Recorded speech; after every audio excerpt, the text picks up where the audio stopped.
हृदय पे मेरे अधिकार हो तुम्हारा,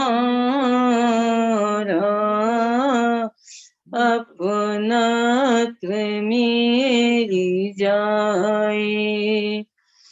अधिकार हो तुम्हारा, अपनत्व मेरी जाए। अधिकार हो तुम्हारा, भगवन हृदय पे मेरे। मेरी जो वासनाएं मेरी उत्तेजनाएं, मेरी जो वासनाएं मेरी उत्तेजनाएं, उन सब पे मेरे भगवन अधिकार हो तुम्हारा। उन सब पे मेरे भगवन अधिकार हो तुम्हारा, भगवन हृदय पे मेरे। अधिकार हो तुम्हारा, भगवन हृदय पे मेरे। चिंता जो मुझ में उपजे, क्रिया जो मुझसे होवे, चिंता जो मुझ में उपजे, क्रिया जो मुझसे होवे, हर एक पर ही भगवन अधिकार हो तुम्हारा। हर एक पर ही भगवन अधिकार हो तुम्हारा, भगवन हृदय पे मेरे। अधिकार हो तुम्हारा, भगवन हृदय पे मेरे। मेरी ये बेनती है दर पर तुम्हारे आकर, मेरी ये बेनती है दर पर तुम्हारे आकर, हर हाल में ही भगवन अधिकार हो तुम्हारा। हर हाल में ही भगवन अधिकार हो तुम्हारा, भगवन हृदय पे मेरे। अधिकार हो तुम्हारा, भगवन हृदय पे मेरे। शुभ हो, सबका शुभ। बहुत बहुत धन्यवाद। शुभ हो, सबका भला हो, सबका मंगल हो, सबका कल्याण हो। सब धर्म संबंधियों को मेरा सादर प्रणाम, सुस्वागतम, सुप्रभात, गुड मॉर्निंग। बहुत बहुत सम्मान के योग प्यारे धर्म साथियों, अभी हमने भजन सुना अतिशय रूप महान देवगुरु भगवान का। अतिशय रूप महान देवगुरु भगवान का। छोटे से भजन में कितनी शानदार बातें कही है। अतिशय रूप महान देवगुरु भगवान का।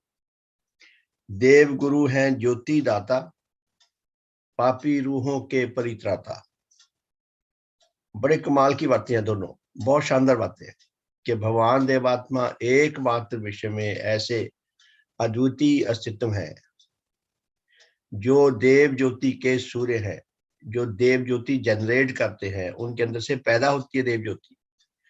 और ऐसी ज्योति सिवाय देवात्मा के और किसी के पास नहीं। और धर्म जगत में प्रवेश पाने के लिए, धर्म जगत को देखने के लिए, सत्य धर्म के ज्ञान को देखने के लिए, समझने के लिए, लाभ करने के लिए एकमात्र साधन देव ज्योति है, जिसको जनरेट करते हैं, भगवान के देव जीवन से पैदा हो रही है। ऐसी अद्वितीय ज्योति के दाता है जिसकी विश्व को सदा सदा आवश्यकता रहेगी। देव गुरु हैं ज्योति दाता, पापी रूहों के परित्राता।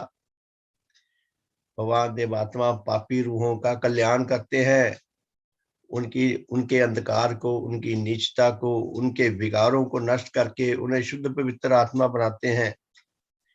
आध्यात्मिक जगत में आत्मा के एकमात्र संपूर्ण चिकित्सा के विज्ञानी डॉक्टर भगवान देवात्मा है। सारी दुनिया रोगी है। आप देखिए भव्यता कितनी है, कमाल है। मुझे बड़ा आश्चर्य होता है कि सारी आत्माएं रोगी हैं। कोई भी है, चाहे कितनी अच्छी है, किसी को कोई रोग है, किसी को कोई रोग है, सब आत्मा अंधकारग्रस्त है। भगवान ज्योति देते हैं, भगवान हमारे रोगी को उसका वास्तविक रूप दिखाते हैं। हम डॉक्टर के पास इलाज कराने जाए, अधिकतर डॉक्टर अगर किसी रोगी को कोई सीरियस बीमारी है उसको नहीं बताता, वो कहता भी अपने रिश्तेदारों को लेकर आना। रोगी भी थोड़ा सा समझ आता है भी शायद मुझे नहीं बताना चाहता, तो वो रिश्तेदारों को धीरे धीरे बताता है उनको भी, ताकि वो भी झटका खा के बेचारे गिर ना जाए। भगवान देवात्मा रोगी को उसका रूप दिखाते हैं कि भाई ये तेरा वास्तविक रूप है, जो तेरा असल रूप है, जो प्रकृतिगत रूप तेरा ये है। और भगवान उस रूप से बाहर निकाल के जिस रूप में लाना चाहते हैं वो रूप दिखाते हैं। कमाल है, कितना शानदार भजन है, कितना भव्य भजन है। देव गुरु हैं ज्योति दाता, पापी रूहों के परित्राता। पापी रूहों को मारते नहीं, उनका कल्याण करते हैं, उनको शुद्ध पवित्र आत्मा बनाते हैं। ऐसा आत्मा बनाते हैं जो जिसका जीवन दुनिया के लिए वरदान हो जाए। देव गुरु हैं ज्योति दाता, पापी रूहों के परित्राता, जीवन वर्धक धर्म विधाता, दुर्लभ जग में दान। भगवान देवात्मा हमारा जीवन वर्धन करते हैं, हमारी आयु लंबी करते हैं। उतनी लंबी करते हैं जितनी हमारे अंदर क्षमता है, जितना हमारा संघर्ष है, जितनी हमारी निज की योग्यता है, जितना हम प्रयास करते हैं, भगवान हमें उतनी लंबी आयु देते हैं।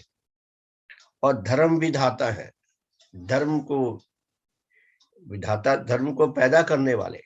भगवान ने धर्म को मंथन करके प्रकृति के गर्भ से धर्म का सत्य ज्ञान, सत्य बोध निकाल दिया। धर्म जो है प्रकृति की कोख में पैदा हुआ है, और उसके जो अद्वितीय विज्ञानी है भगवान देवात्मा ने, उन्होंने प्रकृति की गोद में से धर्म खोज के हमारे आगे प्रस्तुत कर दिया। जीवन वर्धक धर्म विधाता, दुर्लभ जग में दान। ऐसा दान जो दुर्लभ है, ऐसा दान जिसके एकमात्र दाता भगवान देवात्मा है। अगर किसी को धर्म चाहिए, किसी को धर्मवान बनना हो, धर्म का सत्य ज्ञान, सत्बोध पाना हो, तो मात्र देवात्मा के शेष सारा संसार भटक रहा है। कितना शानदार, कितना भव्य गीत है। और जिस धर्म संबंधी ने लिखा है उसका अपना व्यक्तित्व इसमें झांकता है। भगवान देवात्मा का अद्वितीय देव रूप इसमें झांकता है। सारी मानवता की जो अंधकारमय अवस्था है वो इसमें झांकती है। मनुष्यों का नीच जीवन इसमें झांकता है। मनुष्य का जो प्रकृतिगत लक्ष्य है, नेचर ने जो हमारा जीवन का लक्ष्य रखा है, वो लक्ष्य इसमें झांकता है। और परम पूजनीय भगवान देवात्मा का अद्वितीय संघर्ष इसमें झांकता है। भगवान का अद्वितीय उद्देश्य इसमें झांकता है। भगवान देवात्मा की अद्वितीयता, उनके हृदय की शुद्धता, पवित्रता, उनका अद्वितीय आदर्श जीवन इसमें झांकता है। तो प्यारे धर्म साथियों, हमारा कितना बड़ा सौभाग्य है, ऐसे अद्वितीय गुरु, ऐसे भगवान देवात्मा के हमें सेवक बनने का, शिष्य बनने का, उनके अनुयायी बनने का, उनके श्रद्धावान बनने का, उनके कृतज्ञ बनने का, उनके अनुरागी बनने का प्रकृति माता ने है हमारे लिए मार्ग प्रशस्त कर दिया। प्रकृति जितना हमें अपनी ओर से बेस्ट दे सकती थी, वो प्रकृति ने दिया। हमारा निज का प्रयास भी आवश्यक है। संसार में कोई जीव ऐसा नहीं जो निज के प्रयास किए बिना सुरक्षित रह सके, जीवित रह सके। सारी दुनिया से उसे जितनी मर्जी सहायता मिलती रहे, वो सारी सहायता वहां जाकर शून्य हो जाती है, जीरो हो जाती है, जहां किसी जीव का अपना निज का प्रयास बंद हो जाए। इसीलिए प्यारे धर्म साथियों, हमें निज का प्रयास करना बहुत आवश्यक है। यदि हम ऐसा नहीं करते तो हम अपनी महाहानि करते हैं, अपने प्रियजनों की महाहानि करते हैं, अपने पूर्वजों के, अपने बुजुर्गों के जो त्याग है, जो सेवाएं हैं, जो उनका हमारे ऊपर उपकार है, उनकी महाहानि करते हैं। हम चारों जगतों की सेवाओं की महाहानि करते हैं, अति कृतघ्न बनते हैं। तो भगवान हमारे सिर पर विराजमान है, हमारे ऊपर उनकी कृपा बनी हुई है, अगाध कृपा बनी हुई है। इसलिए हमें तो बहुत ही ज्यादा क्या कहते हैं, अटल विश्वास से भरे रहना चाहिए। तो एक छोटी सी प्रार्थना करके जो हम विषय हमने शुरू किया हुआ है, आत्मिक गठन, उस विषय को आगे समझने का प्रयास करेंगे। हे परम पूजनीय सतदेव श्री देव गुरु भगवान, आप एकमात्र आप ही सत्य उपास्य देव हैं। आप अद्वितीय धर्म ज्योति एवं अद्वितीय आध्यात्मिक बल से सुसज्जित धर्म जगत के देव सूर्य हैं। एकमात्र आप ही सद्धर्म प्रवर्तक हैं, सर्वहित संपादक हैं। आप सब अधिकारी आत्माओं के सर्वांग कल्याण करता है। आप चारों जगतों का हर प्रकार से हित संपादन करते हैं। हे सतगुरु, हे भगवान, आपके अद्वितीय देव ज्योति एवं अद्वितीय देव प्रदाता, सद्धर्म प्रवर्तक, सर्वहित संपादक, महान सत्य उपास्य रूप को सम्मुख लाकर हम अति तुच्छ आपके श्री चरणों में दीनता, कृतज्ञता, श्रद्धा पूर्वक बारंबार प्रणाम करते हैं। भगवान आप धन्य हैं, सतगुरु आप धन्य हैं, हे धर्म पिता आप धन्य हैं, आप धन्य हैं, आप धन्य हैं। हे सतगुरु, हम आपके तुच्छ बालक आपके श्री चरणों में आज के प्रातःकालीन साधन में उपस्थित हुए हैं। भगवान हमें शुभ आशीर्वाद प्रदान करो। हम आपके अद्वितीय दान को लाभ करने के सच्चे अर्थों में अधिकारी बन सकें, आपके महादान को लाभ कर सकें। आपने जो हमें जीवन दर्शन दिया है उसको मन वचन कर्म से समझ सकें, आत्मसात कर सकें, जीने योग्य बन जाएं, जीने लग जाएं, आपके बताए हुए मार्ग पर निरंतर चलने योग्य बन जाएं, चलते रह सकें और सच्चा आत्म कल्याण जो आप हमें देना चाहते हैं उसको लाभ कर सके और अधिकारी आत्माओं तक आपके अद्वितीय संदेशों को, आपकी अद्वितीय धर्म शिक्षा को पहुंचाकर उनके हित का भी हम कारण बन सकें, उनके लिए भी कुछ सेवाकारी हो सकें। हम मन वचन कर्म से ऐसा जीवन जिए जो आपके लिए प्रसन्नता का हेतु हो। भगवान हमें ऐसा शुभ आशीर्वाद प्रदान करो कि हमारा आज का साधन हम सबके लिए अधिक से अधिक हितकर, अधिक से अधिक मंगलकारी, अधिक से अधिक कल्याणकारी हो सके। हम सबके शुभ का मार्ग प्रशस्त हो, निरंतर प्रशस्त रहे। हम सबके हित का मार्ग प्रशस्त हो, हम सबके भले का मार्ग प्रशस्त हो। हम सबका शुभ हो, सबका शीत हो, सबका मंगल हो, सबका कल्याण हो। बहुत बहुत सम्मान के योग प्यारे धर्म साथियों, हम आत्मा की गठन के बारे में जानने का प्रयास कर रहे थे कि भगवान ने इतना अद्वितीय ज्ञान इतने सरल शब्दों में और इतना सरल विधि से हमारे आगे प्रस्तुत किया है। यदि हम फिर भी ना समझ सके तो हम बड़े अभागे हैं। खैर, हम अभागे नहीं है, हम बहुत सौभाग्यशाली हैं जिनको भगवान के श्री चरणों में आने का अवसर मिल गया।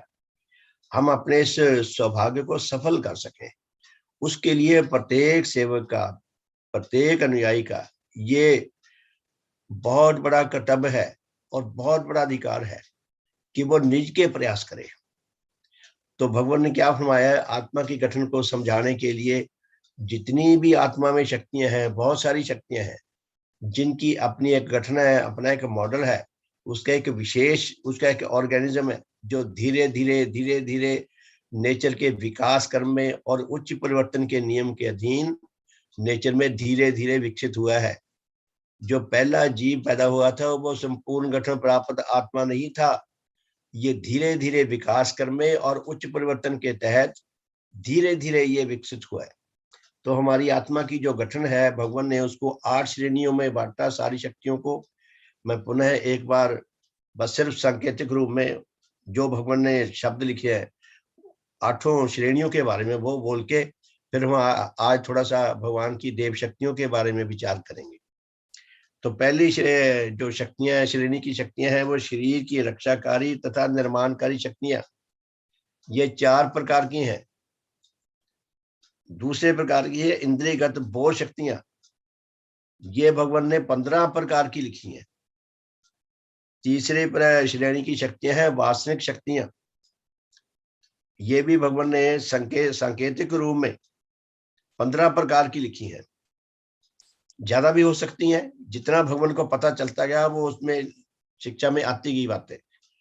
फिर भगवान ने उत्तेजना शक्तियां लिखी हैं, चौथी श्रेणी की उत्तेजना शक्तियां, ये 5 हैं, 5 दी हैं भगवान ने। उसके बाद अहंग शक्तियां दी हैं। अहंग शक्तियां जो हैं ये 3 प्रकार की लिखी हैं, जो भगवान ने शब्दों में लिखा है, मैं केवल वही बात कर रहा हूं।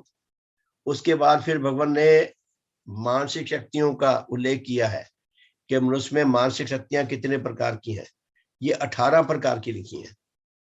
और उसके बाद सात्विक भाव लिखे हैं जो 16 प्रकार के हैं।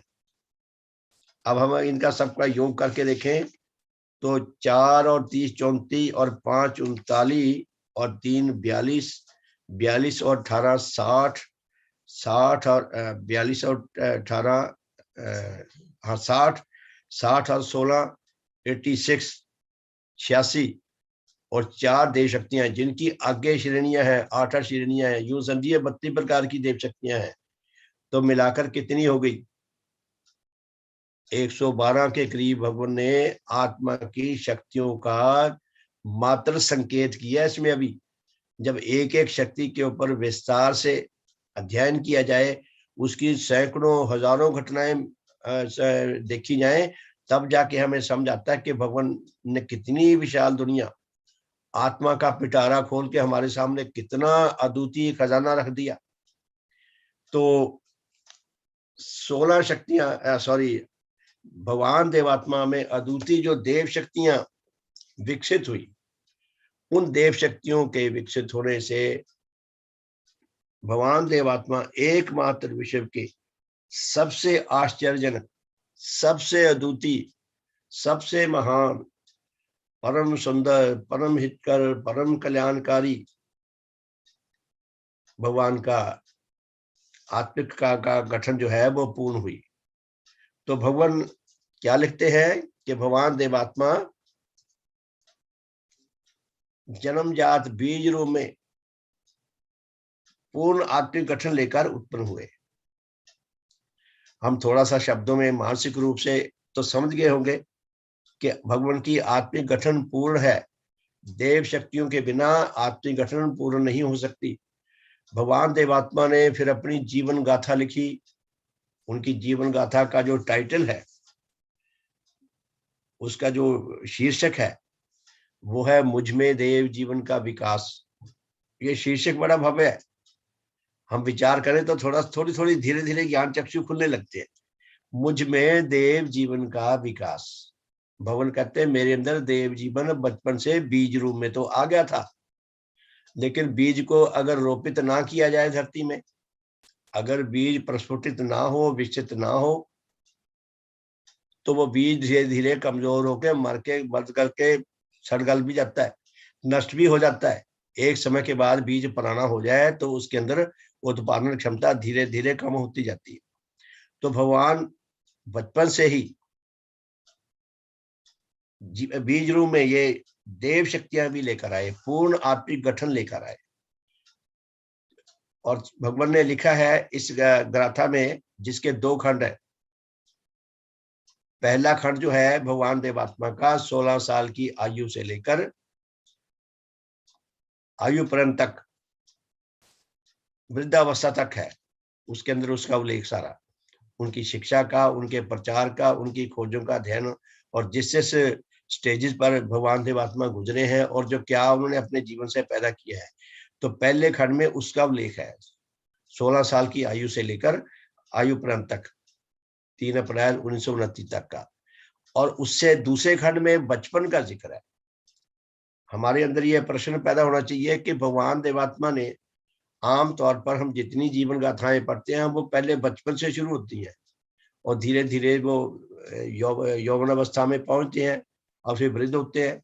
लेकिन भगवान देवात्मा के जीवन गाथा में पहला खंड जो है वो 16 साल की उम्र से शुरू होता है, जब भगवान देवात्मा रुड़की पधारे। और बालपन जो है वो दूसरे खंड में है। ऐसा क्यों है? भगवान देवात्मा ने लिखा है कि उनमें जन्मजात जो देव शक्ति आई वो थी सत्य के प्रति पूर्णांग अनुराग, सच्चाई का हर पक्ष में अनुरागी। भगवान देवात्मा सच्चाई के जितने भी पक्ष हैं सब पक्षों में पूर्ण रूप से अनुरागी थे। और भगवान ने लिखा है कि सत्य के 8 अंग लिखे हैं भगवान ने। और शुभ के पूर्णांग अनुरागी, भलाई का हर पक्ष में पूर्णांग अनुरागी भगवान। और अशुभ के प्रति पूर्णांग वैराग्य भाव रखते थे, असत्य के प्रति पूर्णांग वैराग्य भाव रखते थे। ये शब्द हमें सुनने में जितने सरल लगते हैं उतने सरल है नहीं, बहुत गहरे हैं। सदियों तक दुनिया शोध करेगी भगवान के देव रूप पर, कि भगवान का देव रूप कैसा था। तो भगवान ने लिखा है कि 16 साल तक की उम्र तक उनके अंदर शुभ का अनुराग पूर्ण विकसित अवस्था में पहुंच चुका था। उसकी अनेकों घटनाएं लिखी है भगवान ने, जो बहुत ही भव्य है, साधारण घटनाएं नहीं। हम यही देख लें कि भगवान देवात्मा जब रुड़की में पढ़ने आए, होली के एक शुभ अवसर पर, जब अपने कई दोस्तों के साथ किसी और उस्ताद के घर, किसी और टीचर के घर पे सब इकट्ठे हुए, तो वहां कैसा वातावरण रहा होगा। लड़कों की भीड़, रंग बिरंगे काले नीले लाल पुते हुए चेहरे, ऐसे कपड़े, ऐसा ही शोर शराबा। और उनके जो अध्यापक होंगे उन पे भी रंग लगा हुआ होगा, काले पीले सबके चेहरे होंगे, हो हल्ला मच रहा होगा, आत्मन कारगा से लोग इकट्ठे हो रहे हैं। और भगवान देवात्मा भी बालकी है 16-17 साल की उम्र में। और वहां हो हल्ले में भगवान देवात्मा का देव जीवन ने अपना करिश्मा दिखाया कि उन्होंने श्रद्धेय ऋषि जी महाराज को देखा, एकदम उनके प्रति आकर्षित हो गए और नेचर के विकास क्रम में एक कमाल का चमत्कार किया कि ऋषि जी महाराज भी भगवान देवात्मा के प्रति आकर्षित हो गए। वहां से उनकी मुलाकात हुई। आप देखिए कि भगवान देवात्मा के कि छोटी सी उम्र में ऋषि जी महाराज के प्रति लिया गया निर्णय, निजी तौर पर भगवान देवात्मा को ये श्रेय जाता है। नेचर के भव्य विकास क्रम ने अपनी भूमिका निभाई है, लेकिन श्रेय भगवान देवात्मा को भी बहुत बड़ा श्रेय जाता है कि उन्होंने ऋषि जी महाराज को उनकी तरफ एकदम आकर्षित हो गए और धीरे धीरे संपर्क बढ़ने लगा। तो उन्होंने ऋषि जी महाराज को कहा, जी मैंने तो आपको अपना गुरु धारण करना है, अपना धर्म गुरु धारण करना है। ऋषि जी महाराज ने फरमाया कि भाई हमने तो ऐसा कभी नहीं किया, हम तो ऐसा कोई काम नहीं करते, हमने तो कभी कोई शिष्य नहीं बनाए। वो कहते नहीं जी मुझे आपको बनाना है। तो ऋषि जी महाराज के मन में भी देवात्मा के प्रति आकर्षण था। तो धीरे धीरे वो उन्होंने गुरु धारण किया। तो ऋषि जी महाराज से जो देवात्मा को जो अद्वितीय लाभ मिला, वो लाभ क्या था कि ऋषि जी महाराज ने जब माता पूजना जी और भगवान देवात्मा को, दोनों को, पति पत्नी को अपना शिष्य ग्रहण किया, तो उन्होंने उनको उपदेश दिया, उन्होंने उनको नाम दान दिया, जो भी देते हैं, जो भी करते हैं, अपना गुरु मंत्र दिया, और जितने उपदेश दिए उनमें एक उपदेश जो सबसे भव्य, वो ये था कि जीवन में झूठ कभी मत बोलना, चाहे जितनी मर्जी विपत्ति आ जाए। आप देखें, ये उपदेश बड़े गुरु देते हैं, प्राय सभी धर्मों में ये बात कही जाती है। ना बेचारों को, उपदेश देने वालों को पता है हम क्या बोल रहे हैं, जो सुन रहे हैं ना उनको पता है। ना गुरु मिथ्या का साथ छोड़ते हैं, ना जिनको उपदेश दिया वो मिथ्या का साथ छोड़ते हैं। भगवान देवात्मा ने कितना इसके ऊपर सुंदर रूप से विचार किया है कि मेरे गुरु महाराज जो देख रहे हैं दुनिया में चारों ओर अंधकार ही अंधकार है, झूठ ही झूठ फैला हुआ है। कोई इंसान झूठ हम विवशता में नहीं बोलते, हम झूठ के अनुरागी हैं। ये बात धीरे धीरे समझ आने लगती है, वो भी अपने आचरण से, कि हम झूठ के अनुरागी हैं। मुझे भी ये बात समझ नहीं आती थी, अब थोड़ी थोड़ी समझ आती है कि हम हर झूठ बोल जाते हैं, हमें पता नहीं चलता। आप देखिए, पूर्णिमान ने जो अपने शिष्य ग्रहण किए, जो पहली श्रेणी की प्रतिज्ञाएं हैं, जो 4 श्रेणियों में बटी हुई हैं, जो 8 मोटे पापों की प्रतिज्ञाएं हैं, या वो चारों श्रेणियों में किसी प्रतिज्ञा में भगवान ने हमारे से ये प्रतिज्ञा नहीं करवाई, किसी सेवक ने हमने प्रतिज्ञा नहीं की कि जी मैं झूठ कभी नहीं बोलूंगा। इससे इससे इससे बड़ा कटु सत्य हमारे प्रति और क्या हो सकता है कि हम मिथ्या के अनुरागी हैं, हम एक क्षण में मिथ्या बोल जाते हैं। इसका अर्थ ये नहीं है कि भगवान ने हमें अथॉरिटी दे दी कि भाई मैं तो सत्य बोलूंगा, आप झूठ बोल सकते हैं। भगवान ने हमें अथॉरिटी नहीं दी। भगवान ये चाहते हैं कि हम सत्य बोले, सत्य पर कायम रहे। कई बार इंसान ना चोर दरोजे ढूंढता भागने के लिए, हमें कोई भगवान ने रियायत नहीं दी कि आप झूठ बोलने। इंसान अपने हिसाब से अर्थ निकाल लेता बातों के। भगवान ये चाहते हैं, भगवान हमें वार्निंग देते हैं कि मिथ्या का साथ दोगे तो तुम्हारी आत्मिक मौत होगी। तो ऐसे अद्वितीय भगवान, जो सत्य का अनुराग उनके अंदर पैदा हुआ, वो रुड़की में आकर पैदा हुआ, जिसने क्रांति पैदा कर दी। और भगवान देवात्मा, माता पूजना जी और ऋषि जी महाराज एक दूसरे के आत्मा के अनुरागी थे। ये शब्द लिखा है भगवान ने। भगवान हमारी आत्मा के अनुरागी नहीं है, भगवान हमारे शुभ के अनुरागी हैं। भगवान हमारा भला करना चाहते हैं। हम किसी गलतफहमी में न रहें कि भगवान हमारी आत्मा के अनुरागी है। भगवान ने बिल्कुल स्पष्ट किया। लेकिन यहाँ जैसे कहते हैं ना, त्रिदेव इकट्ठे हो गए, माता पूजा जी, भगवान देवात्मा और ऋषि जी महाराज, तीनों एक दूसरे की आत्मा के अनुरागी। ये भगवान के अपने शब्द हैं। तो ऐसे भगवान क्या लिखते हैं कि उनके अंदर जो देव शक्तियां पैदा हुई, तो सत्य के प्रति पूर्णांग अनुराग। हम थोड़ा सा मंथन करें, गहराई से इसको जानने का, समझने का, खोद खोद कर जानने का प्रयास करें कि भगवान ने ये जो शब्द लिखे हैं इनका क्या अर्थ है, इनका क्या मीनिंग है। तो भगवान ने सत्य अनुराग के 8 पक्ष बताए हैं।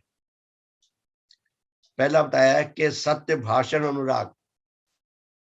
शब्द ऋषि जी महाराज से जब उन्होंने दीक्षा ली तो उन्होंने लिखा कि उन्होंने और उनकी श्रीमती जी ने, यानी कि हमारी माता पूजना जी ने, दोनों ने सत्य भाषण करने का, सच बोलने का अभ्यास शुरू कर दिया कि सदा सच बोलें। तो पहला जो पक्ष है सत्य अनुराग का, सत्य भाषण अनुराग के साधारण बोलचाल में भी हम जो कुछ भी कहें, जो वो सत्य हो, उसमें लेश मात्र भी मिथ्या ना हो। और भगवान ने इस सत्य अनुराग का अपने जीवन से अद्वितीय परिचय दिया है। दूसरा पक्ष सत्य अनुराग का, इस अनुराग के 8 अंग है। सत्यगत स्पष्ट कथन अनुराग। जो बात किसी को कही जाए, जो बात किसी को बताई जाए, वो बिल्कुल लागल पेट के बिना, बिल्कुल शुद्ध पवित्र मन से बिल्कुल स्पष्ट कर दी जाए। सुनने वाले को भी वो वैसे ही लगे जैसी कहने वाला कह रहा है। भगवान की सारी शिक्षा देख ले, जितनी सुंदर है। भगवान देवात्मा के स्पष्ट अनुराग का अद्वितीय दृष्टांत है भगवान देवात्मा का सारा जीवन और उनके सारे ग्रंथ।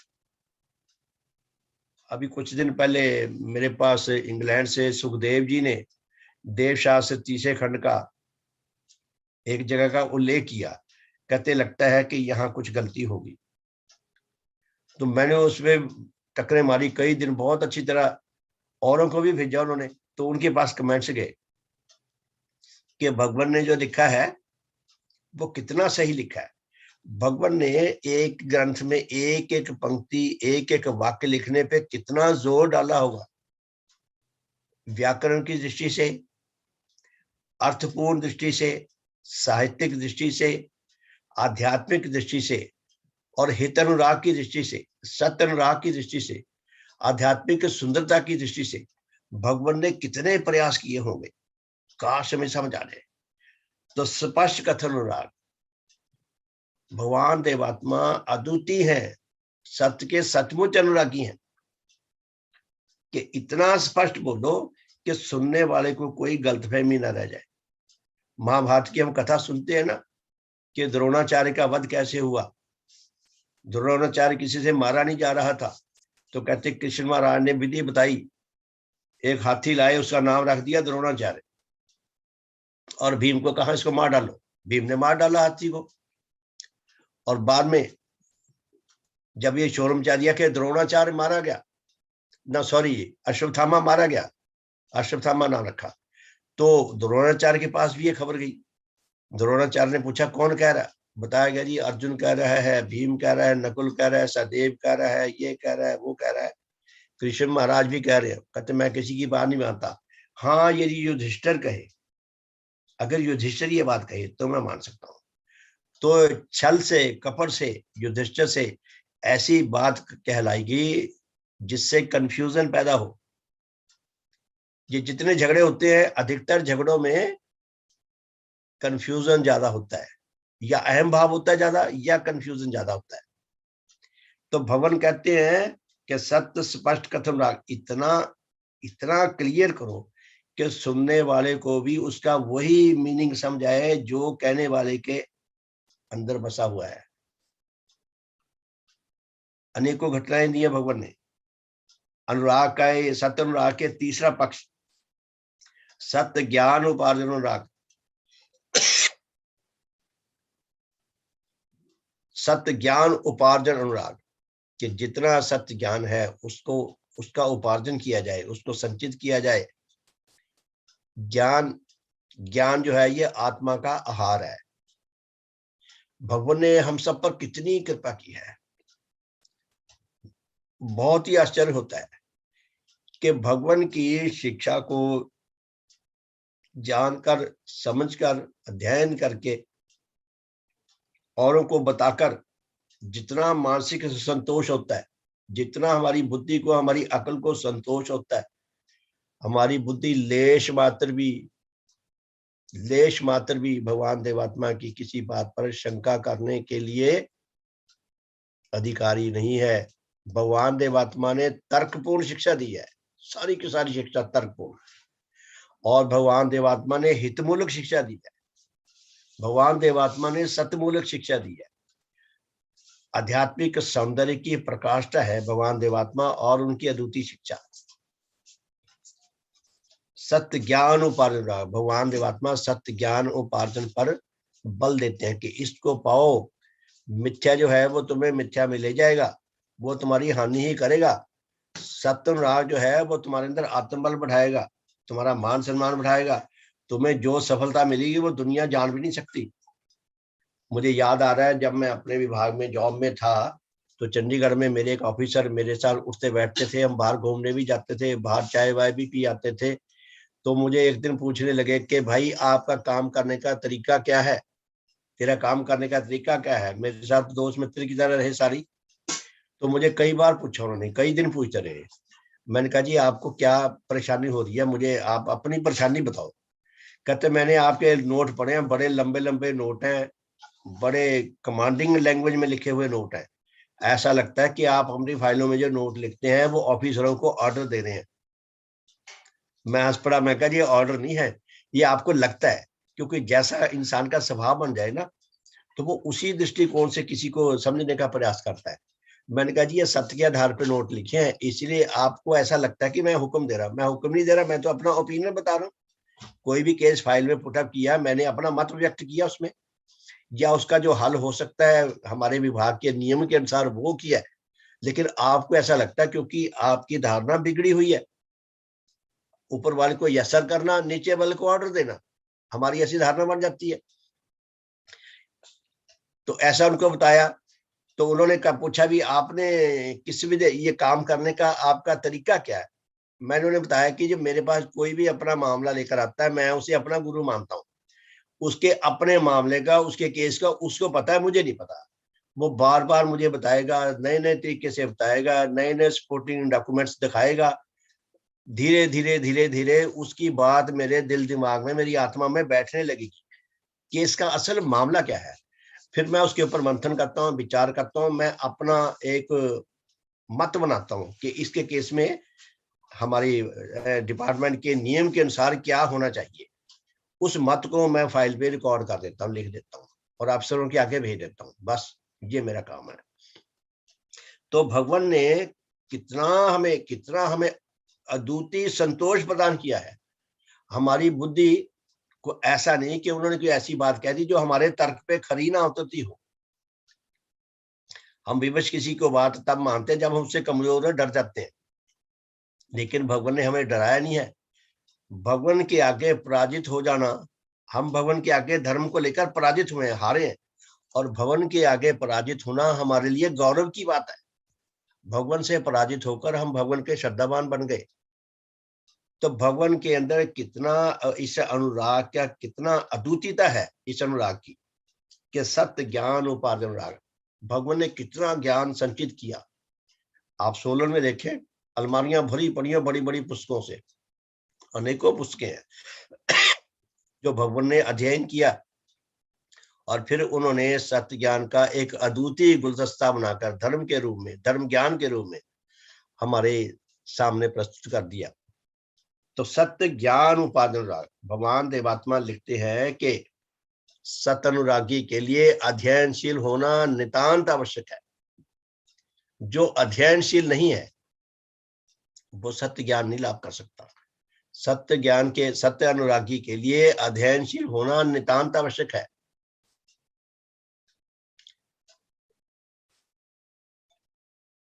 और सत्य अनुराग का जो पांचवा पक्ष है, चौथा पक्ष, सॉरी, सत्य ग्रहण अनुराग, कि भगवान देवात्मा सत्य को ग्रहण कर सकते हैं, मिथ्या को नहीं। दुनिया में झूठ मिथ्या बहुत फैली हुई है। आप देखें, आमतौर पर जितने भी भजन हैं, जितने भी स्तोत्र हैं, जितने भी श्लोक हैं, और जो शिक्षा है वो मिथ्याओं से भरी हुई है।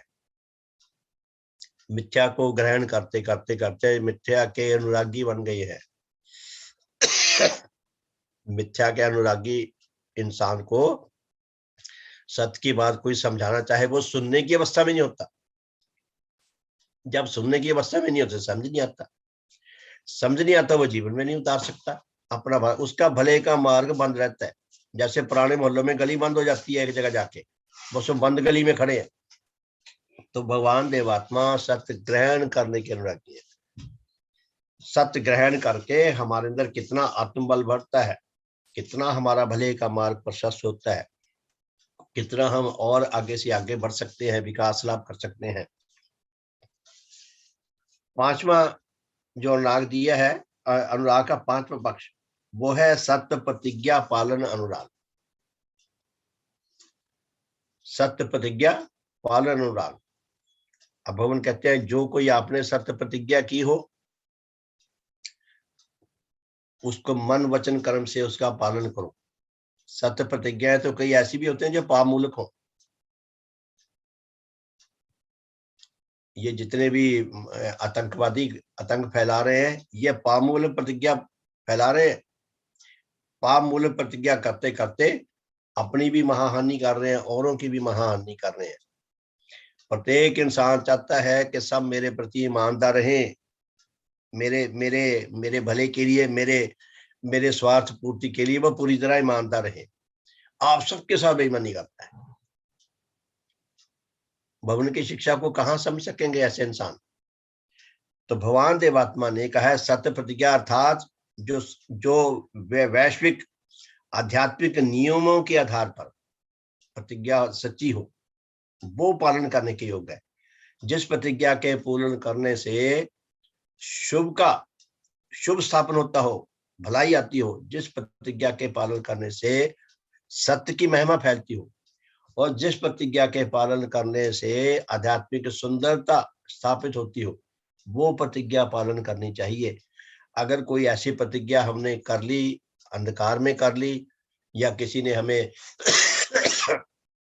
भ्रम में रखकर, धोखा देकर, कपटता करके करवा ली, जब हमें समझ आ जाए कि ये गलत है, तो उस प्रतिज्ञा को भंग करने का तुरंत, कि मैं नहीं करूंगा, ये गलत है। हमें भगवान ने अधिकार दिया है कि जो वैश्विक आध्यात्मिक नियमों के विपरीत प्रतिज्ञा हो, उसका जब तुम्हें स्पष्ट ज्ञान हो जाए, समझ आ जाए, तो तुरंत उसको छोड़ दो। तुम्हें अधिकार है उस प्रतिज्ञा को तोड़ने का। तो इतनी बड़ी अथॉरिटी हमें और किसी ने नहीं दी, ना किसी को समझाई बात। तो भगवान देवात्मा कहते हैं सत्य प्रतिज्ञा पालन अनुराग। भगवान ने जितनी प्रतिज्ञा की वो इन्हीं नियमों के आधार पर की। भगवान का जो जीवन व्रत है, वो जीवन व्रत ही इसी बात पर टिका हुआ है कि भगवान देवात्मा धर्म मूलक सत्य को स्थापित करने के लिए दुनिया में आए।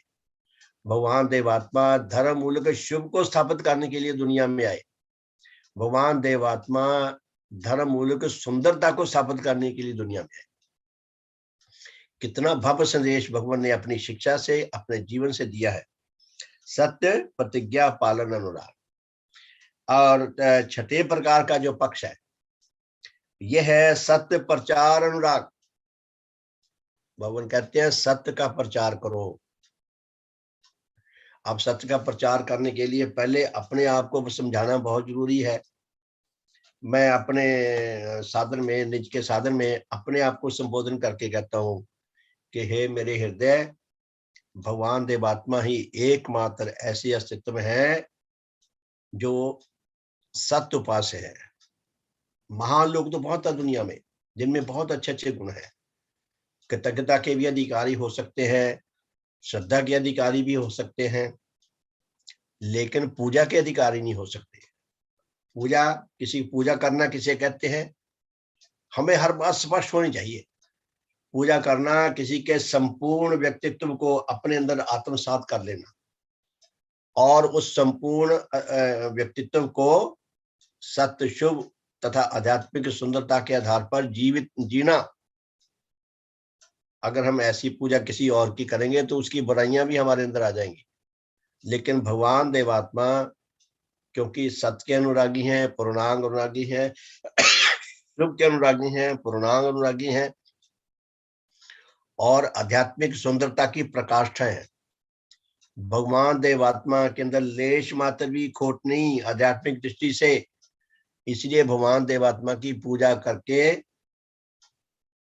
हमारे लिए प्रकृति माता ने गारंटी दिया है, भगवान ने गारंटी दिया है कि भगवान की पूजा करके हमारे अंदर भगवान के नाम से कोई बुराई नहीं आ सकती। हम ये क्लेम नहीं कर सकते कि मेरे अंदर जी पहले मैं बहुत अच्छा था, जब से मैं देवात्मा का शिष्य बन गया हूं तो मेरे अंदर ये खोट पैदा हो गया, अर्थात मेरे खोट के लिए देवात्मा जिम्मेदार है। ऐसा हो ही नहीं सकता, इम्पॉसिबल है। तो आप देखिए कि मैं अपने साधन में अपने आप को कहा करता हूँ, ऐ मेरे हृदय, भगवान देवात्मा ऐसे अद्वितीय आत्मा है जो सच्चे सत्य उपास्य है, हमारी पूजा के अधिकारी हैं। उनकी पूजा करके हम उन पर कोई एहसान नहीं करते, अपने ऊपर एहसान करते हैं। भगवान देवात्मा धर्म जगत के सूर्य हैं। वह सूर्य नहीं है, इसका मतलब सूर्य कहीं है। भगवान देवात्मा धर्म जगत के एकमात्र सूर्य हैं, जिनके व्यक्तित्व में से आध्यात्मिक ज्योति हर पल जनरेट हो रही है, उत्पन्न हो रही है, और चारों ओर विस्तीर्ण हो रही है, फैल रही है। जिससे अधिकारी आत्मा उस ज्योति से लाभ उठाकर धर्म का, आत्मा का सत्य ज्ञान, सत्य बोध लाभ कर सकते हैं। हे मेरे हृदय, सदा स्मरण रखना, भगवान देवात्मा में अद्वितीय आध्यात्मिक बल पैदा हुआ है, जिस बल की सारी मानवता को सदा सदा जरूरत रहेगी। हमें धर्म का सत्य ज्ञान तो हो जाए, हमारे अंदर बल होना, तो हम उसका साथ नहीं दे सकते, उस पर चल नहीं सकते। तो भगवान देवात्मा अद्वितीय व्यक्तित्व है। देव स्तोत्र में भी यही आता है। देव स्तोत्र के बारे में मैं यही कहता हूँ, भगवान आपने कमाल कर दिया। आप अपने आंतरिक सौंदर्य को हम पर स्पष्ट करने के लिए, हमें दिखाने के लिए, हमें उस पर मोहित करने के लिए आपने हमें अद्वितीय देव स्तोत्र रूपी महामंत्र का दान दिया है। आप धन्य हैं। हे भगवान, आप देव शक्तियों से विभूषित देव जीवनधारी देवात्मा है। आप सद्धर्म प्रवर्तक है, आप सर्वहित संपादक है, आप सब अधिकारी आत्माओं के सर्वांग कल्याण करता है। आप चारों जगतों का हर प्रकार से हित संपादन करते हैं। भगवान को जिस भी अस्तित्व का जिस जिस प्रकार से भी हित करने का अवसर मिला उन्होंने किया। भगवान देवात्मा चारों जगतों का हर प्रकार से हित संपादन करते हैं। भगवान देवात्मा अद्वितीय देव ज्योति से सुसज्जित आध्यात्मिक जगत के देव सूर्य हैं। वह अपनी ज्योति अधिकारी हृदयों में प्रदान करके उनका गहनतम आत्मअंधकार दूर करते हैं। भगवान ने साधारण काम नहीं किया, बड़े अद्वितीय काम करे, जो सारी मानवता के सिर के ऊपर से जैसे एकदम जहाज निकल जाता है ना, यूं निकल जाते हैं। कि भगवान अधिकारी आत्माओं के अंधकार को दूर करने वाले एकमात्र व्यक्तित्व है धर्म जगत में, जो हमारा आत्मिक अंधकार दूर करते हैं। हमें आत्मा का जो हमारा वास्तविक रूप है वो दिखाते हैं। हमारा रूप बहुत भयानक है, हम कार्टून है सबके सब। भगवान ने बताया तुम कार्टून हो, तुम अपने आप को क्या समझे फिरते हो। अपने ये दोषों को दूर करोगे तो तुम बचोगे, नहीं तो मारे जाओगे। तो भगवान हमें अपना अद्वितीय बल प्रदान करते हैं कि उनकी शिक्षा को हम बुद्धि से, मस्तिष्क से अच्छी तरह समझ सकें, और उनके अद्वितीय बल को पाकर ही हम उस शिक्षा का साथ दे सकते हैं। जितना हम उनके बल को पाने की क्षमता रखेंगे, जितना हम संग्राम करेंगे, जितना हम भगवान के अद्वितीय बल को लाभ करने का प्रयास करेंगे, जितना हम बल उनसे लाभ कर सकेंगे, उतना हम इस अद्वितीय शिक्षा पर चल सकेंगे। उतना हमारे भले की, हमारी सुरक्षा की, हमारे स्वास्थ्य की, हमारे जीवन की गारंटी भगवान की ओर से मिलती है, प्रकृति की ओर से मिलती है। तो प्यारे धर्मसंबंधियों, तो छठी प्रकार की प्रतिज्ञा जो अभी हमने पढ़ी वो थी सत्य प्रचार अनुराग। पहले अपने तक प्रचार करो, अपने आप को बताओ कि भगवान ने धर्म का और आत्मा का सत्य ज्ञान क्या दिया है। सत्य का प्रचार अपने तक करो, फिर औरों तक करो। जितना हम औरों तक करेंगे उतना हमारा ज्ञान भी बढ़ेगा और स्पष्ट होगा, अनुभव भी बढ़ेगा, हमारे अंदर आकर्षण भी पैदा होगा, हमारे भले का मार्ग भी खुलेगा। तो सातवां जो पक्ष दिया है, ये एक देव शक्ति की बात हो रही है, और खाली मैं तो मात्र संकेत दे रहा हूं, वो भी भगवान के लिखे हुए। सातवीं जो पक्ष है सत्य अनुराग का, सत्य समर्थन अनुराग, के सत्य का समर्थन करो। लोग चुप हो जाते हैं, सत्य का समर्थन नहीं करते। धीरे धीरे वो आत्मिक मृत्यु की ओर बढ़ता है। जो सत्य को देखकर चुप रहता है, उसका समर्थन नहीं करता, उसके लिए दृढ़ता से खड़ा नहीं हो जाता। ये प्रकृति का उद्देश्य है, उसका हुक्म है हमारे लिए कि सत्य समर्थक बनो। और आठवां, ये सबसे अद्वितीय है, बहुत ही आश्चर्यजनक है, बहुत ही क्रांतिकारी है ये पक्ष। आठवां पक्ष क्या है? अब ये देखिए, चार देव शक्तियों में से एक देव शक्ति का थोड़ा सा उल्लेख किया है। तो आठवां जो पक्ष है वो है धर्म विषय के सत्य अन्वेषण अनुराग। के खोज खोज के सत्य की खोज करो। धर्म विषय जो शिक्षा है उसको, उसका भी अन्वेषण करते रहो, उसको अपडेट करते रहो। देखो हमारे पास कंप्यूटर है, मोबाइल है, उसमें वो आता रहता है कि अपडेट करो, जो जो नए नए सुधार हो रहे हैं सॉफ्टवेयर में, उसके अनुसार कंपनियां डालती रहती हैं। यदि हम अपडेट नहीं करेंगे तो हमारी वो डिवाइस जो है, हमारे पास जो कंप्यूटर है या कोई भी मशीनरी है, वो पिछड़े युग की हो जाएगी। टीवी में दिखाते थे जब कार चलने लगी है, इंग्लैंड में कार बनी, तो वो कार जैसे ये रेलवे के इंजन चलते थे लकड़ी से और कोयले से, तो लकड़ी और कोयले से, मैंने टीवी में देखी, आपने भी देखी होगी वो सीन, कि शुरू शुरू में जो कारें चली हैं वो लकड़ी के उससे, कोयले से और पानी से चलती थी, जैसे रेल का इंजन चलता था। तो धीरे धीरे धीरे धीरे अब देखिए, अब बिजली पे चलने लगी, पेट्रोल को भी पीछे छोड़ रहे हैं, डीजल को भी पीछे छोड़ रहे हैं, और बिजली भी सोलर बिजली से, अब सोलर सिस्टम भी ऊपर लगने लगा गाड़ियों के, कईयों के। तो अगर हम अपने आप को अपडेट नहीं करेंगे, अगर हम अपने आप को जो नया और भव्य ज्ञान आ रहा है उसके साथ नहीं जोड़ेंगे, तो हम बहुत सारे लाभ का उठाने से वंचित रह जाएंगे और पिछड़े युग के जीव बनकर रह जाएंगे, रेस में पिछड़ जाएंगे। जो हमें अपनी आत्मा की रक्षा और विकास के लिए जिस रेस में हम दौड़ रहे हैं, उस रेस में जितने भी हमारे साथी हैं, उनको पराजित करके नहीं हम आगे बढ़ सकते, उनको साथ लेकर ही बढ़ सकते हैं, और अपने आप को अपडेट करते रहने की आवश्यकता है। तो धर्म जगत में किसी ग्रंथ में, किसी पुस्तक में एक वाक्य लिखना भी जो है, एक वाक्य लिखना भी, बदलना बहुत मुश्किल है, लेकिन भगवान देवात्मा ने ये काम किया है। अपनी धर्म शिक्षा को 1894 तक भगवान देवात्मा ईश्वर पर आधारित शिक्षा देते रहे, जबकि उनके ग्रंथों में, उनकी पुस्तकों में उनका देव जीवन बोलता था पहले भी, लेकिन जब उनको स्पष्ट हो गया कि ईश्वर नहीं है, तो भगवान देवात्मा ने विज्ञान पर आधारित, आमतौर पे इंसान हार जाता है, छोड़ देता है सब कुछ, भगवान देवात्मा पराजित नहीं हुए। भगवान देवात्मा ने क्या किया, विज्ञान पर आधारित शिक्षा को मॉडिफाई करना शुरू किया, और जो ईश्वर पर आधारित तो उन्होंने ग्रंथ लिखे थे, पुस्तकें लिखी थी, उनको जला दिया।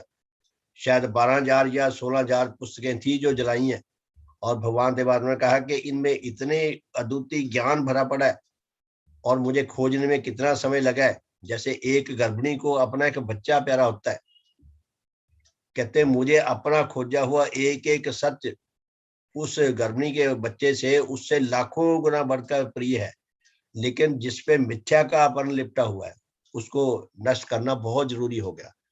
तो बहुत बहुत सम्मान के वो प्यारे धर्म साथियों, भगवान देवात्मा का अद्वितीय भव्य रूप जितना महान है, जितना सुंदर है, जितना हितकर है, जितना कल्याणकारी है, काश हम उसके बारे में अधिक से अधिक ज्ञान अर्जित कर सके, मैं अर्जित कर सकूं, आप सब कर सके।